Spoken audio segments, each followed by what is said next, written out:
கிறிஸ்துவில் அன்புக்குரிய இறை மக்களே, கடந்த 60 ஆண்டுகளாக நமது ஊரை இயேசுவின் தாய் புனித லூர்து அன்னை பாதுகாத்திருக்கிறார் என்ற நன்றி உணர்வோடு கூடி வந்திருக்கிறோம். உங்கள் அனைவருக்கும் தந்தை ஃபெலிக்ஸ் சார்பாகவும் என் சார்பாகவும் வைர விழா நல்வாழ்த்துக்களை அன்போடு தெரிவித்துக் கொள்கிறேன். வாழ்த்துக்கள்.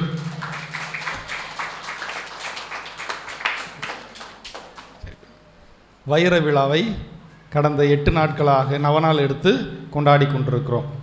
இங்கே வரக்கூடிய எல்லாருக்கும் லூர்து நகர் மக்கள் வைரம் கொடுப்பாங்கன்னு சொன்னாங்க. அப்படி உண்மையா? கொடுக்கணுமா இல்லையா? கொடுக்கணும்ல? கொடுப்பீங்களா இல்லையா?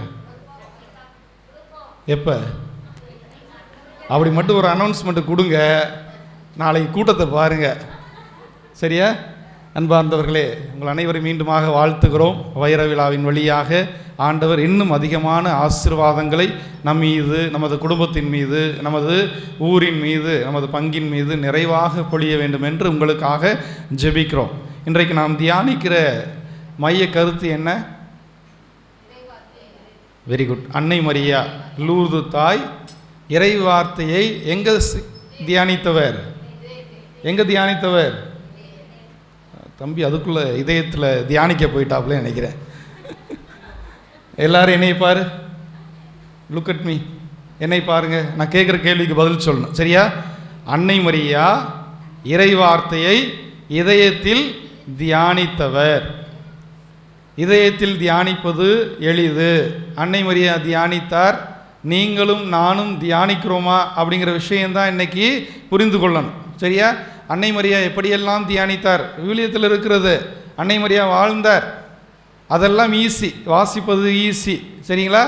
அதை எப்படி வாழ்வாக்க போகிறோம் அப்படின்னு தான் இன்றைக்கு தியானிக்க போகிறோம். எப்பா என்னை பாரு,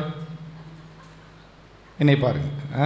சரி, ஒரு 2 ஆண்டுகளுக்கு முன்பாக 2023ஆம் ஆண்டு நவம்பர் மாதம் 22ஆம் தேதி நான் பெங்களூரில் படிச்சுக்கிட்டு இருந்தப்போ அங்கே இருக்கக்கூடிய குழந்தை இயேசு கோயிலுக்கு மாலை திருப்பலிக்காக போகணும். அது ஒரு புதன்கிழமை.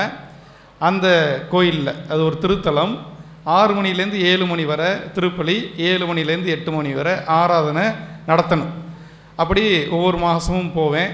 அந்த நாளில் கிளம்பிக்கிட்டு இருந்தேன். ஒரு 4:45க்கு மழை சோன்னு பெய்யுது. மழை பெய்யறதுனால கேபு புக் பண்ண முடியல. எவ்வளோ ட்ரை பண்ணேன், ஒன்று கூட ஒர்க் அவுட் ஆகலை. கடைசியில் வேறு வழியே இல்லை. நான் தங்கியிருந்த இடத்துலேருந்து அந்த திருத்தலம் 4 கிலோமீட்டர். இந்த 4 கிலோமீட்டர், 1 கிலோமீட்டருக்கு 10 நிமிஷம் வச்சா கூட 40 நிமிஷத்தில் போயிடலாம் அப்படின்னு ஒரு எண்ணம். சரி, ஒரு கொடையை எடுத்துக்கிட்டு அங்கேயே மடித்து கையில் வச்சுக்கிட்டு நடக்க ஆரம்பித்தேன். ஒரு 1/4 கிலோமீட்டர் நடந்திருப்பேன். சைட்லையும் கையை நிறுத்தி பார்த்தேன், ஏதாவது ஆட்டோ நிற்குமான்னு. ஒரு ஆட்டோவும் நிற்கிற மாதிரி இல்லை. சரின்னு தொடர்ந்து போய்கிட்டே இருந்தேன். ஒரு அதிர்ஷ்டவசமாக லூர்து மாதா அனுப்புன மாதிரி ஒரு ஆட்டோ கை நிறுத்தினார். நிறுத்தினோன்னு ஏறி உட்கார்ந்த உடனே அங்கே ஒரு தமிழ் பாட்டு ஓடிச்சு. பெங்களூரில் தமிழ் பாட்டு. ஒன்று நினச்சேன், பாட்டு படித்தேன். கொயர் அடுத்த வரி என்ன? ஒன்று நினச்சேன், பாட்டு படித்தேன், தங்கமே ஞான தங்கமே. அதெல்லாம் நல்லா ஞாபகம் வரும். இறை வார்த்தைக்கு வர்றேன், அதே மாதிரி சொல்லணும். சரியா? ஓகே. அந்த பாட்டு பாடின உடனேயே ஒருவேளை அந்த ஓட்டுநர் தமிழ்காராக இருப்பார் அப்படின்னு நான் பேச்சு கொடுத்தேன். என்னண்ணே இது சிச்சுவேஷன் சாங்கா அப்படின்னு அவர்கிட்ட கேட்டேன். உடனே அவர் பதில் சொன்னார், அப்படிலாம் இல்லை சார், நீங்கள் ஏறின நேரம் அந்த பாட்டு ஓடிச்சு, வெளியில் மழை பெய்யுது, 2 ஈக்குவலாக போச்சு, இதில் ஒரு 1500 பாட்டு அந்த பென் டிரைவில் இருக்குது, அவ்வளவுதான் அப்படின்னார். ரொம்ப சுவாரஸ்யமாக இருந்துச்சு. அவர்கிட்ட பேர் கேட்டேன். அவர் சொன்னார் காளிதாஸ் அப்படின்னார். அவருடைய பெயர் என்ன? அவருடைய பெயர் என்ன? அந்த பெயரை கேட்ட உடனேயே நம் மனதில் என்ன ஞாபகத்துக்கு வரும்? அவர் ஒரு இந்து சமய சகோதரர். சரியா? ஓகே, இந்து சமய சகோதரர். என் மனசுலையும் அப்படி தான் பட்டுச்சு. அவர்கிட்ட பேசும்போது எங்கே தங்கியிருக்கீங்க அப்படின்னு. நான் தங்கியிருந்ததுலேருந்து ஒரு 2 கிலோமீட்டர் மடிவாளா அப்படின்னு ஒரு இடத்த சொன்னார். மனைவி பிள்ளைங்க அப்படி கேட்டேன்.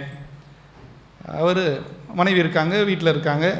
எந்த ஊர் அப்படின்னு. வேலூர் சொந்த ஊர், நாங்கள் இங்கே வந்து செட்டில் ஆகியிருக்கோம். என்கிட்ட கேட்டார், நான் இங்கே படிச்சுக்கிட்டு இருக்கேன், இங்கே திருப்பலிக்கு போய்கிட்டு இருக்கேன் அப்படின்னு சொன்னேன். குழந்தைங்க எங்கே படிக்கிறாங்க அப்படின்னு அவங்கள்ட்ட கேட்டேன். அவர் சொன்னார், எனக்கு குழந்தைங்க இல்லை, எனக்கு குழந்தைங்க இல்லை. 10 ஆண்டுகளாக ஆகிவிட்டது. ஒரு 3 வருஷம் திருமணம் ஆனதற்கு பிறகு நாங்கள் சொந்த ஊரில் தான் இருந்தோம். எல்லா நிலைகளிலும் பேச்சுக்கள் இலவசமாக கிடைத்தது. என் மனைவிக்கு குழந்தை இல்லை அப்படிங்கிற ஒரே காரணத்திற்காக என் சொந்தக்காரவங்களே, என் அண்டை வீட்டார், என்னுடைய கூட பிறந்தவங்க எல்லாரும் அவ்வளவு வசவு பேச்சுக்கள், அவ்வளவு என் மனைவி தாங்க முடியாத வேதனைகள் எல்லாம் அவர் பட்டிருந்தார். ஆனால் நான் அங்கிருந்து இங்கே செட்டில் ஆகி கொஞ்ச நாளாக இங்கே இருக்கிறேன். அவர் சொல்கிறார், கவலைப்படாதீங்க. இதை கேட்டவொன்னு நம்ம என்ன சொல்லுவோம்? கவலைப்படாதீங்க, நான் வேண்டிக்கிறேன், திருப்பலிக்கு தான் போகிறேன், மாதா கிட்ட வேண்டிக்கிறேன், வல்லமையான குழந்தை இயேசு அவங்ககிட்ட வேண்டிக்கிறேன், உங்களுக்கு குழந்தை பாக்கியம் கிடைக்கும் அப்படின்னு ஒரு குருவானவராக நான் சொல்ல தொடங்கிய உடனேயே அவர் சொன்னார், ஃபாதர்னு அவர் கண்டுபிடிச்சிட்டாரு, பாஸ்டர்னார். பாஸ்டர், நான் அதெல்லாம் கவலைப்பட்டு ரொம்ப நாள் ஆச்சு அப்படின்னார். எனக்கு இன்னொரு ஆச்சரியம், ஒரு மனிதன் கவலைப்பட்டான், இப்பொழுது கவலைப்படவில்லை அப்படின்னு சொல்லிக்கிட்டே இருந்தவர் திருப்பி அடுத்த வார்த்தை சொன்னார் பாருங்க, அங்கே நான் ஆடி போய்விட்டேன். இறை வார்த்தையை அவர் சொல்லுகிறார். யோபு நூல் 1 அதிகாரம் 20-21 இறை வார்த்தையை அவர் கோட் பண்ணி இப்படி சொல்லுகிறார், யான் பிறந்த மேனியனாய் இந்த உலகத்திற்கு வந்தேன், பிறந்த மேனியனாய் இந்த உலகத்தை விட்டு செல்ல போகிறேன். ஆண்டவர் கொடுத்தார், ஆண்டவர் எடுத்துக்கொண்டார், ஆண்டவர் திருப்பெயர் புகழப்படுவதாக. Praise the lord, praise the lord. இந்த மனிதர் சொல்லுகிறார், அன்பார்ந்தவர்களே, இந்த இறைவார்த்தையை கோட் பண்ணி அவருடைய வாழ்வுக்குரியதாக மாற்றி அவர் சொல்லுகிறார், ஆண்டவர் கொடுத்தாலும் ஆண்டவர் வாழ்த்த பெறுவாராக, ஆண்டவர் கொடுக்கலைனாலும் ஆண்டவர் வாழ்த்த பெறுவாராக, ஆண்டவருடைய திருப்பெயர் புகழப்படட்டும். அந்த மனிதர் சொல்லுகிறார். Price the lord, praise the Lord. அன்பார்ந்தவர்களே, ஒரு கணம் ஆடி போயிட்டேன். காளிதாஸ் இந்து சமய சகோதரர், அவர் எதை பேசுகிறாரு? திருவிவிலியத்தை பேசுகிறார், இறை வார்த்தையை பேசுகிறார். எங்கிருந்து பேசுகிறார்? இதயத்திலிருந்து பேசுகிறார். அவருடைய மனைவிக்கு, அவருக்கு மட்டுமல்ல, அந்த குடும்பத்திற்கே குழந்தை இல்லை அப்படிங்கிறதுனால எவ்வளவு பேசுகிறோம் நம்ம ஊர்ல எல்லாம். அன்பார்ந்தவர்களே, கடவுள் அதற்கென்று நேரம் வைத்திருக்கிறார். யாருக்கு எப்பொழுது எதை கொடுக்க வேண்டும் என்று கடவுள் நிறைய காரியங்களை குறித்து அவருக்கென்று ஒரு திட்டம் இருக்கிறது. அதையெல்லாம் மறந்துவிட்டு மனிதர்கள் போகிற போக்கில் எதையோ பேசிட்டு போயிடுறோம், மனிதர்களை காயப்படுத்தி விடுகிறோம், மனிதர்களை நாம் பல நேரங்களில் கண்டுகொள்வதே கிடையாது. அன்பார்ந்தவர்களே, அப்படி இருந்த ஒரு குடும்பம் என்றைக்கு இறைவார்த்தையை இங்கிருந்து தியானிக்க ஆரம்பித்ததோ அவர்களுக்கு அது ஒரு பெரிய பாரமாக தெரியவில்லை. அவர் சொல்லுகிறார், இப்பொழுது எனக்கு கவலையே இல்லை. ஆண்டவர் என்னைக்காவது கொடுப்பார். என்னைக்கு அவர் மனம் மாறி ஆண்டவரை தேட ஆரம்பித்தாரோ, ஆண்டவருடைய வார்த்தையை வாசிக்க ஆரம்பித்தாரோ, ஆண்டவருடைய வார்த்தையை அவர் தனதாக்க ஆரம்பித்தாரோ, ஆண்டவருடைய வார்த்தையை வாழ்வாக்க ஆரம்பித்தாரோ, அன்பிற்குரிய மக்களே, அன்று தொடங்கியது புது வாழ்வு. Price the lord, praise the Lord. அன்று ஆரம்பித்தது. அதற்கு அடிப்படை என்ன? இயேசுவை தெரிந்து கொண்டது. இயேசுவை தெரிந்து கொண்டதோடு அவர் நின்று விடவில்லை, மாறாக இயேசுவில் திருமுழுக்கு பெற்றது. அதோடு நின்று விடவில்லை. அடுத்து என்ன செய்தார்? அவர் தொட்டது இறைவார்த்தை. எத்தனை பேர் கையில் இறைவார்த்தை இருக்கிறது? கரங்களை தட்டி ஆண்டவர் மகிமைப்படுத்துங்க. இருக்கிறவங்கெல்லாம்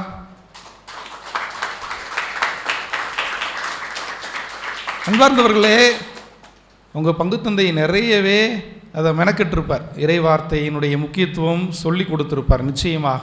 ஏன்னா அப்படிப்பட்ட தந்தை அவர். இறைவார்த்தையின் மீது தாகம் உள்ள ஒரு இந்து சமய சகோதரர், அவருக்கு ஏற்பட்ட மாற்றம், இந்த உலகம் என்ன வேணாலும் பேசிட்டு போகட்டும், எனக்கு ஆண்டவர் இருக்கிறார், ஆண்டவர் எனக்கு நிச்சயமாக கொடுப்பார், நான் கவலைப்படலை அப்படிங்கிற ஒரு மிகப்பெரிய எழுப்புதலை, மிகப்பெரிய அந்த கண் திறப்பை ஆண்டவர் கொடுத்தார். எங்கிருந்து? அவர் வாசிக்க ஆரம்பித்த இறைவார்த்தை. வெறுமனை வாசிக்கல, அவர் என்ன செய்தார்? அறிவு தளத்திலிருந்து யோசிக்கல, அவர் யோசித்தது இதயத்திலிருந்து, அவர் யோசித்தது மனத்திலிருந்து, அவர் யோசித்தது உள்ளத்திலிருந்து. அன்பார்ந்தவர்களே, இதைத்தான் இன்றைக்கு தியானித்து கொண்டிருக்கிறோம். நமது வாழ்வு மாறும், நம் வாழ்வு சுவிட்சமாகும். நம்முடைய வாழ்வு ஏற்றம் பெறும். எப்பொழுது? இறைவார்த்தையை நான் எனது இதயத்தில் இருத்தி தியானிக்க தொடங்குகிற போது. இறைவார்த்தையை வச்சிருக்கிறோம், எல்லா வீட்லையும் வச்சிருக்கிறோம், எல்லா வீட்லையும் பைபிள் இருக்கிறது, இல்லைன்னு சொல்லலை. அந்த இறைவார்த்தை வச்ச இடத்துல வச்சது மாதிரி அப்படியே இருக்கு. ஏன் நம் வாழ்வு மாறல? ஏனென்றால் அந்த இறைவார்த்தையை எடுக்க எனக்கு மனசு இல்லை. அந்த இறைவார்த்தையை எடுத்தாலும் வெறுமனே வாசிக்கிறேன், புரிந்து வாசிப்பது கிடையாது. நான் எனது அறிவு தளத்தில் நின்று நான் வாசிக்கிறேன். அன்பார்ந்தவர்களே, அது எங்கிருந்து வாசிக்கப்பட வேண்டும்? எங்கிருந்து வாசிக்கப்பட வேண்டும்? சத்தமா சொல்லுங்க, சத்தமா சொல்லுங்க, சத்தமா சொல்லுங்க. இதயத்திலிருந்து இறைவார்த்தை வாசிக்கப்பட வேண்டும். அப்படி வாசிக்கப்பட்டால் நீங்களும் ஒரு அன்னை மரியா, நீங்களும் ஒரு லூர்து தாய், நீங்களும் ஒரு வைர கட்டி. இப்பொழுது சொல்லுங்கள், வைரம் கொடுக்கப்பட முடியுமா? முடியாதா? முடியும். அன்பார்ந்தவர்களே, பூமியின் ஆழத்தில் இருக்கிறது வைரக்கல் என்று சொல்லுகிறார்கள். வைர விழாவை கொண்டாடுகிறோம். அன்னை மரியா ஒரு வைரம். எப்படி அந்த அன்னை மரியா இறைவார்த்தையை தாங்கினார்? இறைவார்த்தை யார்? இறைவார்த்தை பைபிளை வயிற்றில் தாங்கினாங்களா? இறைவார்த்தையை யார் தாங்கினா? அன்னை மரியா இறைவார்த்தையை வயிற்றில் தாங்கினாங்க. அந்த இறைவார்த்தை யார்? சத்தமா சொல்லுங்க. கரெக்ட். இயேசுவை உதரத்தில் தாங்கினார். அன்பார்ந்தவர்களே, உதரத்தில் மட்டும் அந்த தாய் தாங்கவில்லை, அவர் மனதில் தாங்கினார், உள்ளத்தில் தாங்கினார், இதயத்தில் தாங்கினார். எனவேதான் அந்த இறைவார்த்தைக்கு ஏற்ப அந்த தாய் வாழ்ந்தார் என்று இன்றைக்கு நாம் தியானித்து கொண்டிருக்கிறோம். இந்த தாய் எவ்வளவு பெரிய தாய்! நல்லா பாருங்க, லூக்கா நற்செய்தி 1 அதிகாரம் 26வது இறைவார்த்தையிலிருந்து 38வது இறைவார்த்தை. அந்த தாய்க்கு கபிரியேல் தூதர் கன்னிமரியாவுக்கு மங்கள வார்த்தை சொல்லுகிற அந்த விஷயம் கேள்விப்பட்டிருப்பீங்க. கபிரியேல் தூதர், வானதூதர் இறங்கி வந்த உடனேயே அன்னை மரியாவை பார்த்து என்ன சொல்லுகிறார்? அருள்மிக பெற்றவரே வாழ்க, ஆண்டவர் உம்மோடு இருக்கிறார். இந்த வார்த்தைகளை கேட்ட உடனே அன்னை மரியா அப்படியே ஆச்சரியத்தில் துள்ளி குதித்தாங்களா? என்ன ஆனந்து கேட்ட உடனேயே? ஐயோ, அதுக்குள்ள கடைசி போயிட்டீங்களே. இவ்வாழ்த்து, வெரி குட். உங்க பேர் என்ன? நிபியா, வெரி குட். ஒரு கரங்களை தட்டி ஆண்டவரை மகிமைப்படுத்துங்க.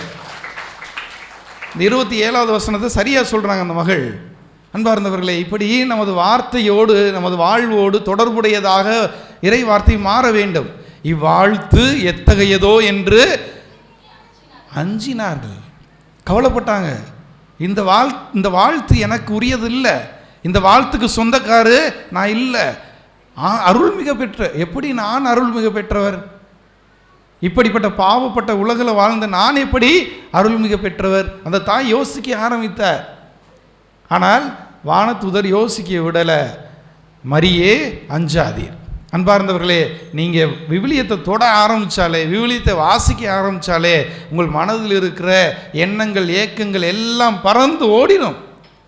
அந்த தாய்க்கு நேர்ந்தது அதுதான். மரியே அஞ்சாதீர். அந்த தாய் இதயத்திலிருந்து பேச ஆரம்பித்தாள், இதயத்திலிருந்து தியானிக்க ஆரம்பித்தாள். அப்பொழுது வானதூதர் சொல்லுகிறார், மரியே அஞ்சாதீர், நீர் கடவுளின் அருளை கண்டடைந்துள்ளீர். இந்த இறைவார்த்தையை நீங்க தொட்டீங்கன்னா எந்த அருளை அடைந்துள்ளீர்? யாருடைய அருளை? கடவுளுடைய அருளை கண்டடைந்துள்ளீர். இதோ கருவுற்று ஒரு மகனை பெறுவீர், அவருக்கு இயேசு என்னும் பேரிடுவீர். அவர் மேன்மை மிக்கவராக இருப்பார், உன்னத கடவுளின் மகன் என பெறுவார். அவர் தாவீதின் அரியணையை ஆண்டவராகிய கடவுள் அவர் கழிப்பார். அவர் யாக்கோவின் குடும்பத்தின் மீது என்றென்றும் ஆட்சி செலுத்துவார். அவருடைய ஆட்சிக்கு முடிவே இராது என்று கேட்ட உடனேயே இது எப்படி நிகழும்? நான் கன்னி ஆயிற்றே. இதயத்தில் தியானித்தவர் அடுத்து இது நடக்கணும் என்று விரும்பிதான் அவர் அந்த சந்தேகத்தை எழுப்புகிறார். இது மனிதரால் முடியாது, யாரால் முடியும்? கடவுளால் முடியும். Price the lord, praise the Lord. கையை தூக்குங்க. Price the Lord. இது மனிதரால் முடியாது, கடவுளால் முடியும் என்று சொன்ன உடனே அந்த தாய் சொன்ன வார்த்தை என்ன? இதோ ஆண்டவரின் அடிமை, உமது சொற்படியே எனக்கு நிகழட்டும். இது வெறுமனே எங்கிருந்து வந்த வார்த்தை அல்ல, மூளையிலிருந்து வந்த வார்த்தை அல்ல. நல்லா புரிஞ்சுக்குங்க. இதோ ஆண்டவரின் அடிமை, நான் ஆண்டவரின் அடிமை யாராவது சொல்ல முடியுமா? அந்த யூத சமூகத்தில் அடிமை என்பவர் கடைசி நிலையில் மனிதராக கூட கருதப்பட முடியாத ஒரு விலங்குக்கு ஈடானவர். என்னை ஒரு நாயோடு சம்பந்தப்படுத்தி பார்ப்பீங்களா? அந்த சமூகம் அப்படிதான் நினைத்து கொண்டிருந்தது அன்பிற்குரியவர்களே. அதனினும் கீழாக அந்த தாய் சொல்லுகிறார், இதோ ஆண்டவரின் அடிமை, ஆண்டவரே நீங்கள் சொல்கிறபடி இது என் வாழ்வில் நிகழட்டும், நான் எல்லாவற்றையும் ஏற்றுக்கொள்ள தயார் அப்படின்னு அந்த தாய் முழுவதுமாக தன்னை ஒப்பு கொடுத்தார், முழுவதுமாக தன்னை சரணாகதியாக்கினார், முழுவதுமாக அந்த தாய் தன்னை மேன்மையாக அந்த கடவுளுக்கு கையிலே ஒப்பு கொடுத்தார். அன்பார்ந்தவர்களே, எங்கிருந்து நடந்தது? எங்கிருந்து நடந்தது? அவர் இறைவார்த்தையை தாங்கினார், சுமந்தார், இதயத்தில் சுமந்தார், இதயத்தில் தியானிக்க ஆரம்பித்தார். அதனால் ஏற்பட்ட மாற்றம் இது. அன்பார்ந்தவர்களே, இப்போ சொல்லுங்க, நான் எந்த பணியை செய்தாலும் ஒன்றும் நடக்க மாட்டுது, எதுவும் சரி வரல என்று சொல்லுகிற பிள்ளைகளா நீங்கள் தொட்டு பாருங்க. ஆண்டவராகி இயேசு வாழ்ந்து கொண்டிருக்கிற இறை வார்த்தையை தொட்டு பாருங்க, அந்த வார்த்தையை சுவாசித்து பாருங்கள், அந்த இறை வார்த்தையை வாழ்வாக்கி பாருங்கள், அந்த இறை வார்த்தையை இதயத்தில் இருத்தி தியானிக்க பாருங்கள். அன்பிற்குரியவர்களே, அன்னை மரியாவிடம் ஏற்பட்ட மாற்றம் உங்களிலும் ஏற்படும். அன்னை மரியா பெற்றுக்கொண்ட அதே ஆசிர் நீங்களும் பெறுவீர்கள். அருள்மிக பெற்ற மரியே என்று சொல்லப்பட்ட அதே வார்த்தைகள் இதோ இங்கு அமர்ந்திருக்கிற அருள்மிக பெற்ற மரியே என்பதற்கு பதிலாக உங்களுடைய பெயரை வைத்துக் கொள்ளுங்கள். நிவியா, உங்கள் பேர் என்னம்மா? சத்தமாக சொல்லு. சாப்பிடலையா? சாப்பிட்டியா? இல்லை. மரிய ரக்ஷிதா, அருள்மிக பெற்ற மரிய ரக்ஷிதா அப்படின்னு ஆண்டவர் நிச்சயமாக சொல்லுவார். எப்பொழுது என்றால், இறை வார்த்தையை முதல்ல காரங்களில் ஏந்த முயற்சிக்கணும். அன்னை மரியா தியானித்ததை போல இதயத்திலிருந்து தியானிக்க முயற்சிக்கிற போது அன்பிற்குரியவர்களே, இது சாத்தியம் என்பதை அன்னை மரியாவின் வாழ்வு நமக்கு வெளிப்படுத்துகிறது. இந்த திருவிழா எதற்கு? கோயிலை ஜோடிக்கிறதுக்கா? சீரியல் போடுறதுக்கா? தேர் இழுக்கிறதுக்கா? சப்பரம் இழுக்கிறதுக்கா? அன்னதானம் போடுறதுக்கா? மேலதாளம் வைத்து ஆட்டம் பாட்டம் கொண்டாட்டம் என்பதற்காகவா? அதெல்லாம் தேவை. மக்கள் மகிழ்ச்சியாக இருக்க வேண்டும், அதெல்லாம் தேவை. ஆனால் எது மறக்கப்படக்கூடாது? வழிபாடு மறக்கப்படக்கூடாது. அன்னை மரியாவினுடைய வாழ்வு மறக்கப்படக்கூடாது. அவங்க எப்படி வாழ்ந்தாங்களோ அப்படி வாழ மறக்கக்கூடாது. அதெல்லாம் நம்ம மறந்துடுறோம். நம்ம திருவிழாக்களில் பெரும்பாலும் இதெல்லாம் அப்படியே சௌகரியமாக அப்படியே ஓரங்கட்டிட்டு எதற்கு முக்கியத்துவம் கொடுக்கிறோம்? வெளிப்புற அடையாளங்களில், வெளிப்புற கொண்டாட்டங்களில் நிறைய காரியங்களை நாம் தூக்கி அறிவு தளத்தில் வச்சுக்கிட்டோன்னே இதயம் ஓரமாக போய் விடுகிறது. இதயம் ஓரமாக போயிடுச்சுன்னா என்ன ஆகும்? நீங்கள் யோசிக்க மாட்டீங்க. இந்த இறை வார்த்தைக்கு முக்கியத்துவம் கொடுக்க மாட்டோம். இறை வார்த்தை இங்கே இல்லைன்னா இறை வார்த்தையை தியானிக்க முடியாது. இறை வார்த்தையை தியானிக்க முடியலைன்னா அன்னை மரியா தியானித்ததை போல எப்படி என் வாழ்வு மாறாது. அன்பார்ந்தவர்களே, இதனால் தான் சொல்லுகிறோம், இதயத்திலிருந்து யோசித்து பாருங்கள். உங்களுடைய பிள்ளைகளை எப்படி நீங்கள் அன்பு செய்கிறீர்கள் அப்படின்னா அது இதயத்திலிருந்து பொங்கி வழியக்கூடிய அன்பு. இல்லைன்னா இதற்கு எனக்கு என்ன சம்பந்தம் அப்படி என்று போய்விடும். அன்பார்ந்தவர்களே, இதயத்திலிருந்து யோசித்து பார்த்தால் நாம் அன்பு செய்வோம். இந்த இறை வார்த்தையை நான் அன்பு செய்ய வேண்டும் என்றால், இறை வார்த்தையில் அடங்கியிருக்கிற இயேசுவை அன்பு செய்ய வேண்டும் என்றால் அது இதயத்திலிருந்து பொங்கி வழிந்தாக வேண்டும். இதைத்தான் இன்றைய முதல் வாசகத்தில் அருமையான ஒரு நிகழ்வு. கமாலியேல் அப்படின்னு ஒரு திருச்சட்ட ஆசிரியர், அவருடைய பெயர் என்ன? சத்தமாக சொல்லுங்க, நல்லா கவனிங்கிறீங்க, ஆனால் திருப்பி சொல்லணும். கமாலியேல் அப்படின்னு ஒரு திருச்சட்ட ஆசிரியர், மிகவும் மதிக்கப்பட்ட ஆசிரியர். அந்த சங்கத்தில் இயேசு உயிர்த்து விட்டார், இயேசு வாழ்கிறார் அப்படின்னு சொன்னதற்காக திருத்தூதர்களை பிடிச்சி இழுத்துட்டு வந்து அந்த சங்கத்தில் வைத்து நைய புடைக்கிறார்கள், அடிக்கிற போது இந்த கமாலியேல் திருச்சட்ட ஆசிரியர், எல்லாராலும் மதிக்கப்பட்டவர், அவர் இதயத்திலிருந்து பேசுகிறார்.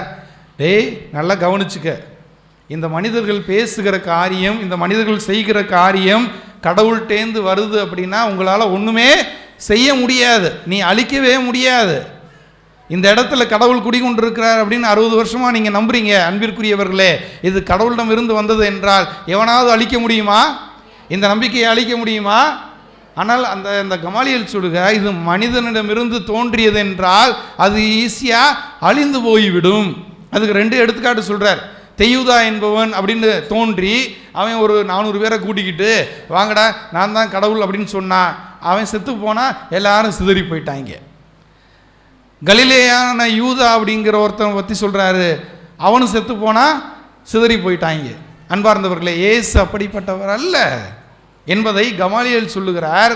இது வேத வாக்கு, இது இறை வாக்கு. இறைவனை இதயத்திலிருந்து அந்த மனிதர் பேசுகிறார். இந்த வார்த்தை, இந்த செயல், இந்த வேலை கடவுள் எனக்கு குறித்திருந்தார் என்றால் வேறு எந்த மனித சக்தியும் அதை பறித்து விட முடியாது, தட்டி பறிக்க முடியாது. அதுதான் அவர் சொல்றார். இது கடவுளிடம் இருந்து வருகிறது என்றால் நீங்கள் தடுக்க முடியாது, அது வளர்ந்து கொண்டே இருக்கும். கிறிஸ்தவம் ஏன் இப்படி பரவி ஆலமரம் போல் விழுது விட்டு நின்று கொண்டிருக்கிறது? ஏனென்றால் இது கடவுளின் செயல். இது நீங்களும் நானும் பார்த்து ஏற்படுத்திய திருச்சபையாது கத்தோலிக்க திருவை என்று நினைக்கிறீங்களா? இந்த கத்தோலிக்க திருச்சபை கடவுளால் ஏற்படுத்தப்பட்ட ஒரு திருச்சபை. அன்பார்ந்தவர்களே, எனவே தான் அன்னை மரியாவை வணங்குகிறோம், புனிதர்களை வணங்குகிறோம், கடவுளுக்கு மிக அதிக உச்சபட்ச ஆராதனையை கொடுக்கிறோம். ஏனென்றால் இது கடவுளால் ஏற்படுத்தப்பட்டது. கடவுளால் ஏற்படுத்தப்பட்ட காரியங்கள் யாராலும் நிறுத்தவிட முடியாது என்பதை அவர் உணர்ந்தவராக உள்ளத்திலிருந்து பேசுகிறார். இந்த விஷயத்தை நீங்கள் அப்படியே இன்னைக்கு வாசிக்கப்பட்ட நற்செய்திக்கு வாங்க. ரெண்டு சீடர்களின் பெயர்கள், 2 திருத்தூதர்களின் பெயர்கள், அப்போஸ்தலர்களின் பெயர்கள் இன்றைய நற்செய்தியில் வாசித்தார் ஃபாதர். கரெக்டாக சொல்லுங்க பார்ப்போம். Very good. பிலிப்பு, அந்திரேயா. 5 அப்பங்களை கொண்டு 2 மீன்களை கொண்டு 5000 பேருக்கு பழுகிய ஒரு அருமையான அற்புதம் நடந்தது. இதில் நடப்பதற்கு முன்பாக பிலிப்பு என்ன சொல்லுகிறார்? பிலிப்பு என்ன சொல்றாரு? பிலிப்பு என்னமா சொல்றாரு? 200 தெனாரியத்துக்கு அப்பம் வாங்கினாலும் இந்த 5000 பேருக்கு எப்படிரா கொடுக்க முடியும்? எங்கிருந்து பேசுகிறார்? அவருடைய மூளையிலேருந்து பேசுகிறார். யோசிச்சு பார்க்குறாரு, 200 தெனாரியத்துக்கு இவ்வளவு கிடைக்குமா, இவ்வளவு கிடைக்குமா, இவ்வளவு கிடைக்குமா? யோசிச்சு பார்க்குறாரு. 5000 பேர் இருக்கிறாங்க, எப்படி சாப்பாடு கொடுக்க முடியாது. இன்னொரு திருத்தூதர், அவருடைய பேர் என்ன? அந்திரேயா. அவர் என்ன சொல்றாரு? 5 வார்கோதுமை அப்பங்கள் இருக்கிறது, 2 மீன்கள் இருக்கிறது. அந்த அறிவு தளத்திலிருந்து கீழே வர்றாங்க, இதயத்தில் வர்றாங்க. அடுத்து இயேசு சொன்ன உடனே கீழ்ப்படிந்து விட்டார்கள். அதெல்லாம் ஓரமாக வச்சிரு, எல்லா மக்களையும் புல்தரையில் உட்கார வை.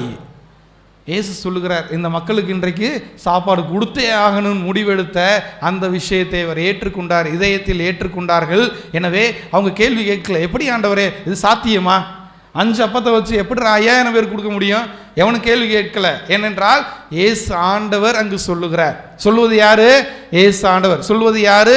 இறைவார்த்தை. அன்பார்ந்தவர்களே, எனவேதான் அங்கு புதுமை நடந்தது. நீங்கள் அன்னை மரியாவை வணங்கினாலும் அன்னை மரியா யாரை கை காட்டுகிறார்? இயேசு ஆண்டவர். இயேசு ஆண்டவர் சொல்வதையெல்லாம் செய்யுங்கள்.